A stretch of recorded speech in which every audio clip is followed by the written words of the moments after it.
At the end of December, when you heard the case was closed, there was nothing else to go on.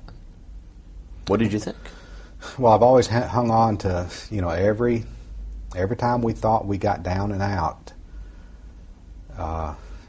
Chris, something else would come up. And when this went out, I thought, gosh, the only thing I can hold on to is this boat search. I said, that's my last hope. That's my very last hope. Yep.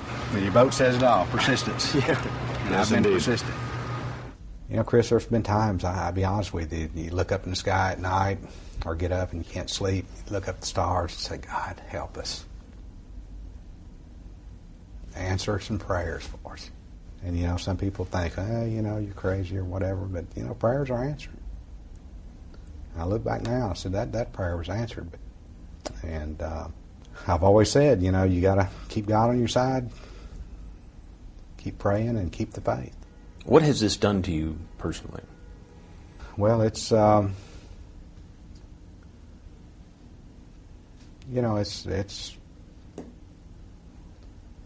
it's been tough on our family.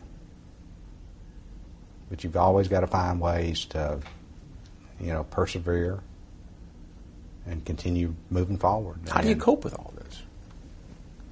It's tough. You look at it and say, you make a decision, am I going to lay down and give up, or am I going to go forward?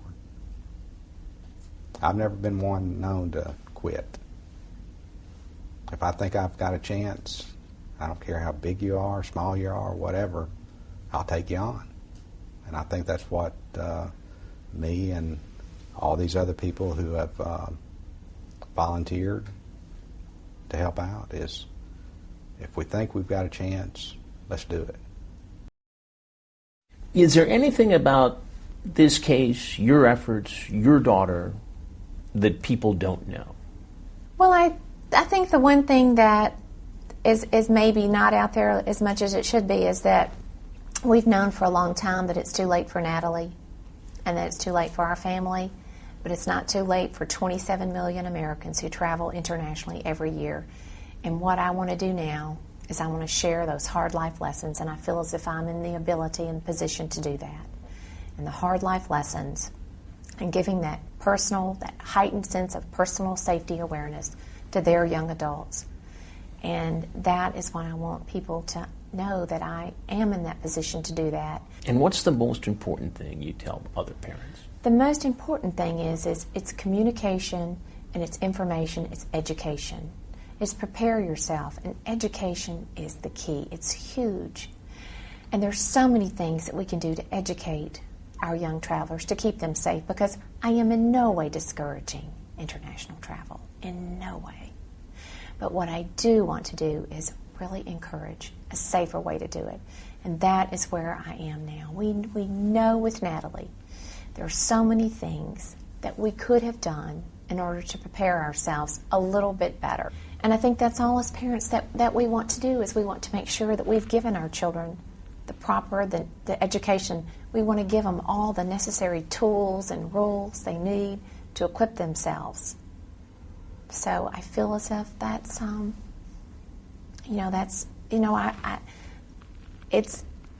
it's not just Natalie anymore.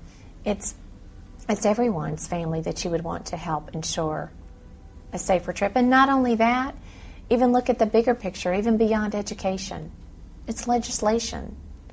And there needs to be some kind of multi-international, some type of protocol to follow when an American becomes victim of a crime overseas. Something needs to be put in place, and that's what I would like to do, is to pursue this education and legislation, and that's what I'm trying to do. What drives me in what I do? I didn't choose what I do. Somebody made a choice several years ago to abduct my daughter, rape her, murder her, and change my life. I think I just was driven after Laura disappeared. I remember every minute of that 17 months. When I say every minute, I mean every minute. I didn't know what to do. I was paralyzed. I knew something happened. I knew Laura was in trouble. Police said that she was a runaway. We couldn't get any help. There weren't any search teams, and I just felt helpless, hopeless. And I believed in the police. I trusted in the police. You know, the weeks or days turned into weeks, into months, and I remember every phone call I got. I remember every time somebody knocked on the door. I literally got heart palpitations, wondering if they was coming to say they found Laura's body, or saying, well, we located Laura in California, she's pregnant, and your grandfather. You know, I didn't know. When Laura's body was positively identified, I think I took a sigh of relief. At least I knew. At least now I knew. Not what I wanted to know. At least I knew. The grieving process was long and painful. But there's one thing worse than having a murdered child. And that is probably knowing they're out there dead somewhere and never being able to say goodbye. Never being able to have a spot to go put flowers. And I've got that. I remember several years after Laura's body was found, I got called by a family that had a little 12-year-old girl that was missing. I went over their house. When I walked in there, I seen this look on their face, just filled with hopelessness, filled with fear. And I said, oh my God, that's got to be what I look like for 17 months. And I think I made a promise that day, never leave another family alone again if there was anything I could do. We're now on search 805, 806 in 7 years. You know, I started this, I thought we'd be doing 2 or 3 searches a year. My construction business would still go good. Little did I know how many missing people there are out there. Little did I know.